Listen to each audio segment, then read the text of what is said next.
بسم اللہ الرحمن الرحیم الحمد للہ وحدہ والصلاة والسلام علی من لا نبی بعدہ اما بعد قال اللہ تعالی فی القرآن المجید لقد رضی اللہ عن المؤمنین اذ یبایعونک تحت الشجرہ صدق اللہ العظیم۔ اللہم صلی علی سیدنا و مولانا محمد وعلی آلہ و اصحاب سیدنا و مولانا محمد وبارک وسلم صلاۃ و سلاما علیک یا سیدی یا رسول اللہ صلی اللہ علیہ وسلم۔ معزز و محترم سامعین و ناظرین، السلام علیکم ورحمۃ اللہ وبرکاتہ۔ آج جو ہماری گفتگو کا عنوان ہے وہ ہے خلیفہ ثالث، خلیفہ سوم، داماد رسول حضرت سیدنا عثمان غنی ذو النورین رضی اللہ تعالی عنہ۔ جیسا کہ اس امت کی بڑی بدقسمتی ہے کہ کچھ عرصے سے بالخصوص اور اس سے پہلے بالعموم کچھ ایسی شخصیات ہیں جن کو جان بوجھ کر کنٹروورشل بنایا جاتا ہے اور ان کی شخصیت اور ان کی ذات کے حوالے سے مختلف کنفیوژن پھیلائی جاتی ہیں۔ یہی معاملہ بالکل حضرت سیدنا عثمان غنی ذو النورین رضی اللہ تعالی عنہ کے حوالے سے ہے۔ حالانکہ آپ کے مقام، آپ کی عظمت کے حوالے سے اگر دیکھا جائے تو رسول اکرم صلی اللہ تعالی علیہ وسلم کی واضح احادیث موجود ہیں۔ قرآن مجید فرقان حمید کی جو آیت سورہ فتح سے ہم نے تلاوت کی، اس کا حصہ وہ سورہ فتح بھی مدنی سورت ہے، اور اس کی دو آیات ہیں۔ ایک ان الذین یبایعونک انما یبایعون اللہ ید اللہ فوق ایدیہم۔ اس آیت کے تفسیر اور ضمن میں بھی شارحین اور مفسرین نے یہی لکھا ہے کہ حضور اکرم صلی اللہ تعالیٰ علیہ وسلم نے حضرت سیدنا عثمان غنی ذو النورین رضی اللہ تعالیٰ عنہ کے حوالے سے ایک حلف لیا، ایک بیعت لی، اور حضور علیہ الصلوۃ والسلام نے اپنے تخت اقدس پر 1500 اصحاب رضوان اللہ تعالیٰ علیہ مجمعین کا ہاتھ رکھ کر اور باقی ان کے اوپر اپنا ہاتھ رکھ کر بیعت لی، اور اللہ سبحانہ و تعالیٰ نے اس آیت میں اوپر والے ہاتھ کو اپنا ہاتھ قرار دیا۔ اسی طرح یہ ایک درخت کے نیچے یہ بیعت لی گئی۔ قرآن مجید نے واضح طور پر کہا کہ لقد رضی اللہ عن المؤمنین اذ یبایعونک تحت الشجرہ، کہ تحقیق اللہ راضی ہوا ان لوگوں سے جو ہے حبیب آپ کے دست حق پرست پر اس درخت کے نیچے بیعت کر رہے تھے۔ اسی طرح رسول اکرم صلی اللہ تعالیٰ علیہ وسلم کی احادیث صحیحہ سے ثابت ہے کہ رسول اکرم صلی اللہ تعالیٰ علیہ وسلم نے حضرت سیدنا عثمان غنی ذو النورین رضی اللہ تعالیٰ عنہ کو جنت کی بشارتیں عطا فرمائیں۔ حضور اکرم صلی اللہ تعالیٰ علیہ وسلم نے حدیث پاک میں ارشاد فرمایا لِكُلِّ نَبِيٍّ رَفِيقٌ فِي الْجَنَّةِ وَرَفِيقِي فِي الْجَنَّةِ عثمان، کہ ہر نبی کا ایک رفیق، ایک ساتھی اور ایک دوست ہوتا ہے جنت میں، اور جنت میں میرا ساتھی اور میرا رفیق حضرت عثمان غنی رضی اللہ تعالی عنہ ہیں۔ اسی طرح رسول اکرم صلی اللہ تعالیٰ علیہ وسلم نے پے در پے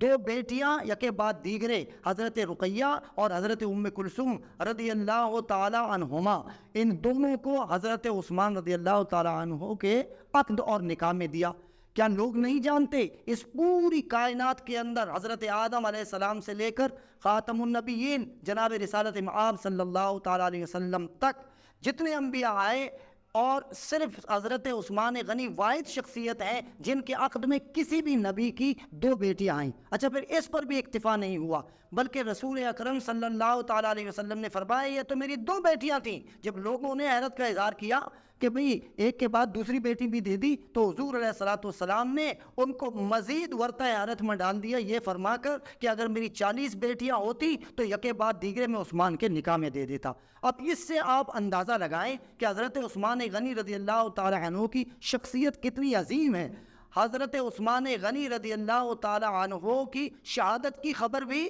خود رسول اللہ صلی اللہ تعالی علیہ وسلم نے پہلے ہی بیان فرما دی تھی۔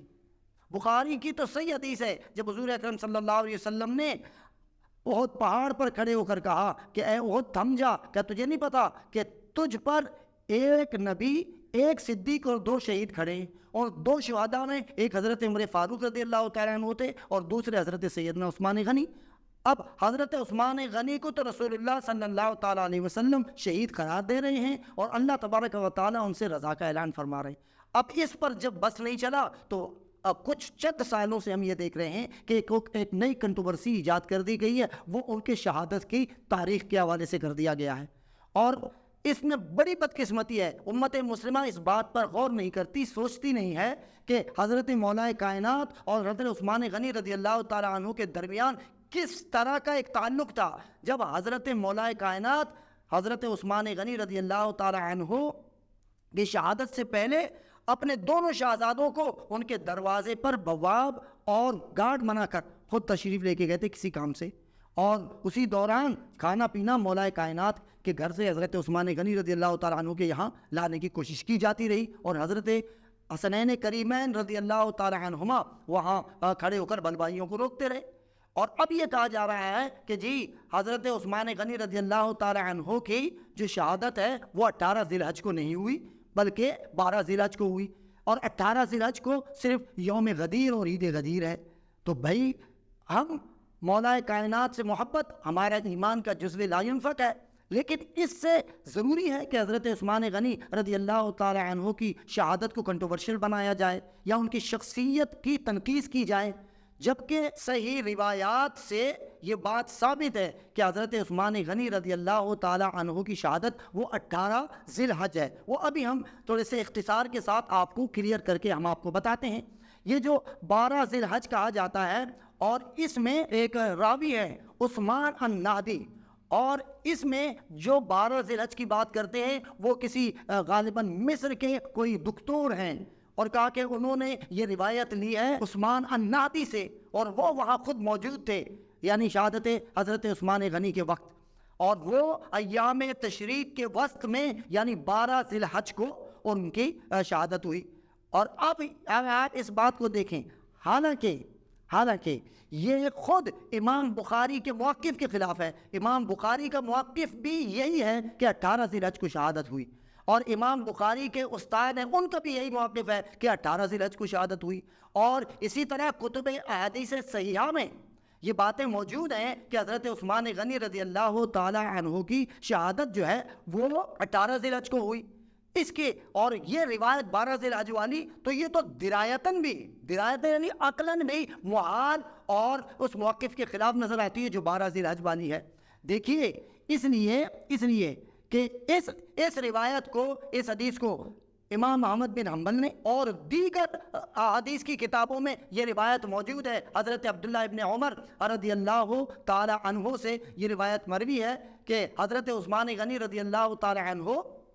صبح کے وقت اپنے گھر سے باہر آئے تو انہوں نے ہم سے ذکر کیا، اور انہوں نے کہا کہ میں نے رسول اکرم صلی اللہ تعالیٰ علیہ وسلم کو رات کو خواب میں دیکھا، اور حضور علیہ الصلوۃ والسلام نے مجھے کہا کہ افطرنا یا عثمان عندی، کہ اے عثمان تو ہمارے پاس آ کر افطار کرنا۔ اور حضرت عبداللہ ابن عمر کہتے ہیں حضرت عثمان غنی رضی اللہ تعالیٰ عنہ اس دن روزے سے تھے جس دن آپ کی شہادت ہوئی جمعۃ المبارک کو۔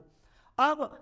آپ یہ بات جانتے ہیں کہ جب روزہ تھا تو کون نہیں جانتا، ایک عام سا مولوی بھی جانتا ہے کہ ایام تشریق میں روزہ رکھنا منع ہے، اور یہ روزہ رکھنے کی منادی یعنی اس کا منع جو آیا ہے وہ بخاری شریف کی حدیث میں بھی ہے، اور وہ مسند امام احمد بن حنبل میں بھی ہے، سنن ابی داؤد میں بھی ہے، امام ابن حبان نے بھی اس کو روایت کیا ہے، امام بہقی نے بھی اس کو روایت کیا ہے۔ تو مختلف محدثین نے یہ کہا ہے کہ رسول اکرم صلی اللہ تعالیٰ علیہ وسلم نے ایام تشریق میں روزہ رکھنے کو ناجائز اور ممنوع قرار دیا، جبکہ حضرت عثمان غنی رضی اللہ تعالیٰ عنہ روزوں سے تھے۔ تو کیا مطلب ہوا؟ یہ درایتاً اس طرح مخالف ہوا کہ جب وہ روزے سے تھے تو اس کا مطلب یہ ہے کہ ایام تشریق نہیں تھے۔ تو 12 ذی الحج ایام تشریق ہے، 13 ذی الحج تک ایام تشریق ہوتے ہیں، 5 دن ہوتے ہیں، یعنی 9، 10، 11 اور 12 اور 13 ذی الحج، یعنی 9 ذی الحج کا روزہ مطلب یہ ہے کہ آپ رکھ سکتے ہیں، لیکن 10 ذی الحج سے لے کر اور 13 ذی الحج تک 12 ذی الحج تک روزہ نہیں رکھا جا سکتا۔ تو 12 ذی الحج کو کیسے ان کی شہادت ہو سکتی ہے جبکہ وہ روزے سے تھے؟ تو اس سے ثابت ہوتا ہے کہ 18 ذی الحج کو حضرت عثمان غنی رضی اللہ تعالی عنہ کی شہادت ہوئی۔ چلیں اگر آپ اس بات کو تسلیم کرنے کے لیے تیار نہیں بھی ہیں تو اس سے یہ بات تو ثابت ہوتی ہے نا کہ حضرت عثمان غنی رضی اللہ تعالی عنہ شہید